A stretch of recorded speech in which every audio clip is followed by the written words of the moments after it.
Hola maestras y maestros, hablemos de la narrativa. La narrativa será el tema principal del taller de formación continua este enero 2025. Entonces, la narrativa como tal tiene muchas aristas. ¿Por qué? Muchas aristas porque puede ser usada tanto en investigación, en temas sociales, culturales, familiares, y en este caso tenemos que la vamos a utilizar con un sentido pedagógico. La vamos a estar utilizando con un sentido pedagógico. Por eso, la narrativa es una herramienta fundamental de comunicación, pero de comunicación por lógica entre seres humanos. Y nos sirve para construir conocimiento. A través de ella se busca organizar, aquí voy a estar escribiendo, organizar y compartir ciertas experiencias que le dan significado a algo. En este caso, este significado se va a dar a la práctica pedagógica o directiva. Por lo tanto, cuando organizamos, vamos a reconstruir una historia, y esta reconstrucción y este análisis tiene que tener un orden cronológico. Principalmente tiene un orden cronológico. Ahora, el concepto de narrativa, maestras y maestros, podemos entenderlo como arte de contar historias. Arte de contar historias. Podemos decir que alguien que es bueno para echar chisme pudiera ser alguien bueno para contar historias. ¿Por qué? Porque deriva del latín narrare, que significa relatar o que significa contar. En este sentido, la narrativa supone este proceso de construcción donde las vivencias tanto personales como colectivas se van a transformar en historias. Y estas historias nos dan significado a nuestro quehacer educativo. Hay historias que pueden ser ficticias o reales, pero lo importante es que den sentido a los hechos, experiencias y emociones.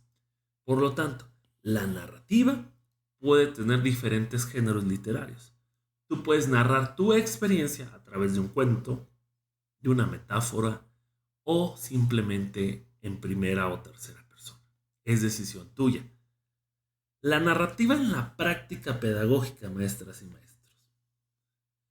La narrativa adquiere un valor especial en nuestro campo, pues no solamente se va a dedicar a describir experiencias, sino también va a buscar interpretar estas experiencias. Entonces, vamos a tener experiencias. Experiencias las cuales vamos a interpretar. Interpretar. También las vamos a analizar. Analizar. Para convertirlas en fuentes de aprendizaje y en este caso en el taller en una fuente de desarrollo profesional. Profesional.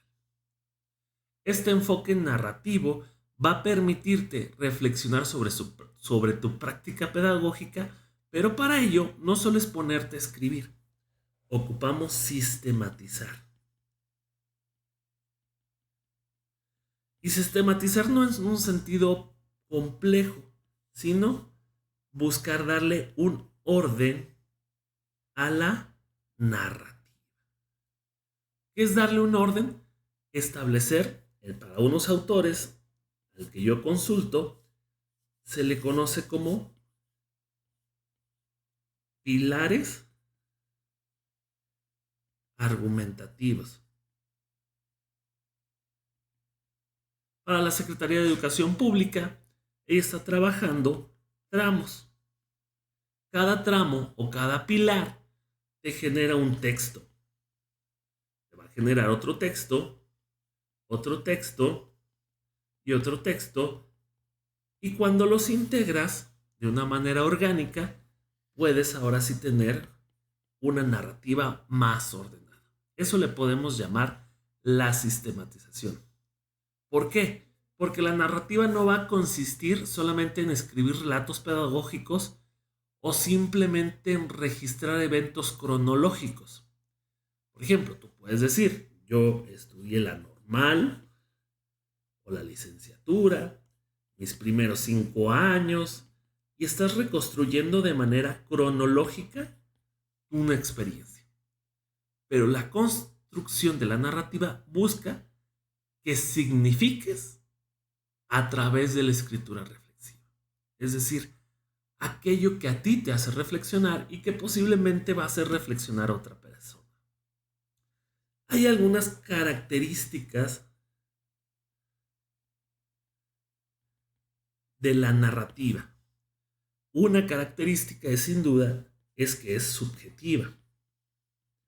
La narrativa es subjetiva, es decir, no es objetiva. ¿Por qué? Porque va a reconocer como autor y protagonista de la historia, en este caso al docente. Y ese elige contar los hechos, cómo contarlos y desde qué perspectiva contarlos. Esta voz autoral, por lo tanto, resignifica y transforma al mismo escritor.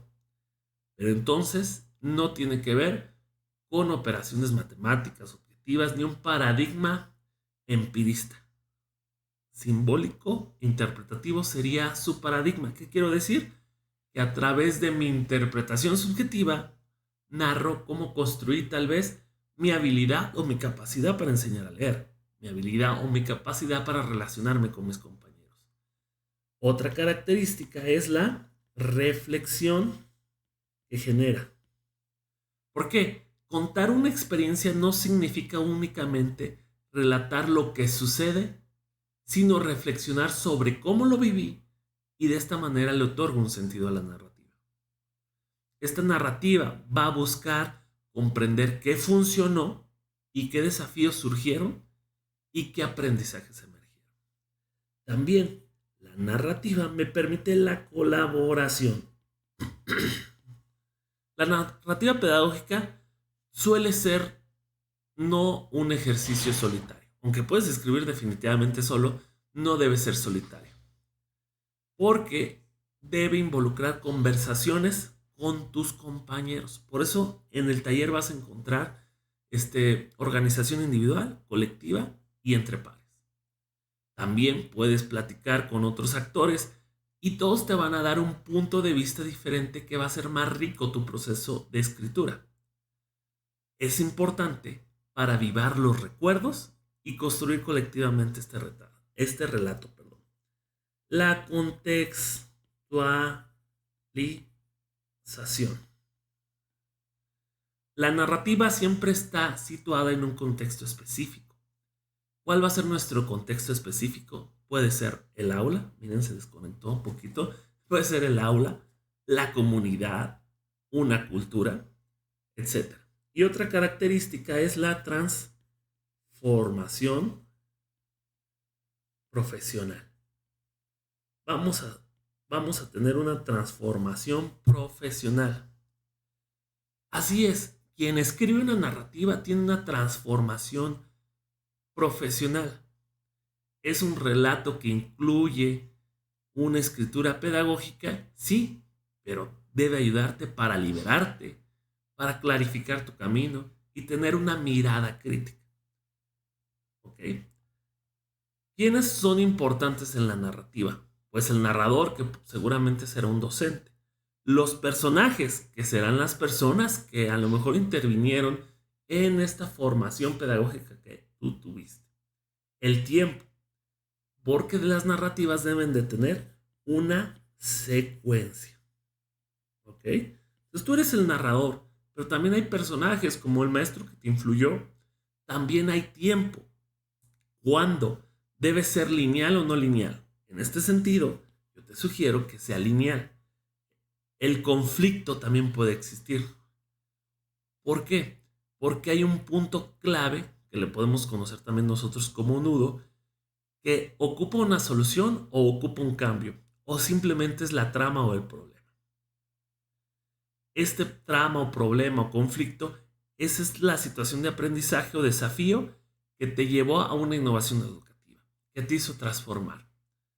Por ejemplo, si tú tuviste una maestra que para cierto tema utilizaba de cierta manera la enseñanza conductista y no te gustaba, para ti ese es un conflicto y un punto nodal de aprendizaje que tú transformas para lograr ese aprendizaje. Y también debe tener, como toda historia, un desenlace, un final, que no siempre puede ser final feliz, pero puedes plantearlo de manera abierta con preguntas y desafíos. ¿Por qué son importantes en este caso las narrativas? Porque nos dan valor a nuestro conocimiento docente. Nuestro conocimiento docente. Nos dan valor. De esta manera, cuando alguien narra, reconoce y legitima los saberes que ha construido en su práctica diaria. De esta manera, el docente también se convierte en autor y en experto de sus propias experiencias y de sus propias prácticas. Si tuviéramos más narradores pedagógicos, no tendríamos que consultar tanto experto o el gobierno no lo tendría que hacer. Es importante que la narrativa te lleve a una reflexión crítica, porque de esta perspectiva crítica vas a encontrar nuevos desafíos y horizontes. También, de esta manera, tendríamos una memoria pedagógica.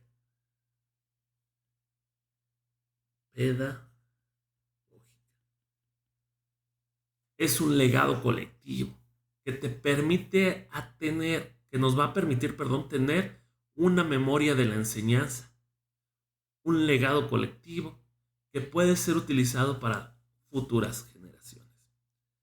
Entonces, para ir finalizando este video, haré un video más largo con Edgar Valladares seguramente. La narrativa va más allá de ser solamente una herramienta de contar historias. No solo es contar historias, es el acto que te va a permitir la reconstrucción, reflexión y transformación.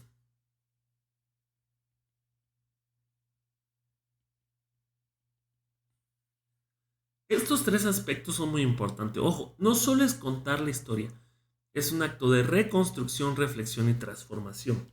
Y de esta manera te genera un yo vulnerable. ¿Por qué le digo un yo vulnerable? No es un término mío, es un término de un autor.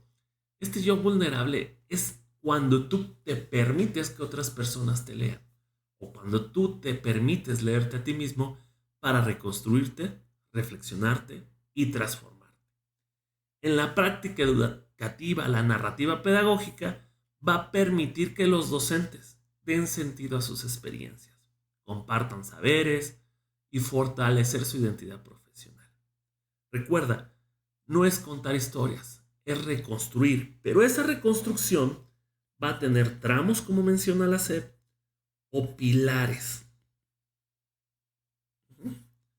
Digamos, 3, 4 temáticas principales, en este caso estos tramos o pilares principales te van a permitir ir reflexionando para transformar toda tu reflexión en una narrativa. Y a final de cuentas, lo único que falta es que te animes a escribir. Entonces, maestras, maestros, un segundo. Por ahí se puso un poco oscuro. Maestras, maestros. La narrativa es muy bonita. Lo importante es animarse a escribir. Lo importante es esto, a reflexionar, a transformarte, pero sobre todo a reconstruirte a través de la escritura. No importa si en un principio escribimos poco o escribimos mucho. Lo importante es escribir con el corazón y corregir con la mente. Espero te haya gustado este video corto sobre qué es la narrativa. Ya haré un video paso a paso, cómo hacer y escribir una narrativa. Un saludo, un abrazo y nos vemos hasta la próxima. Bye bye.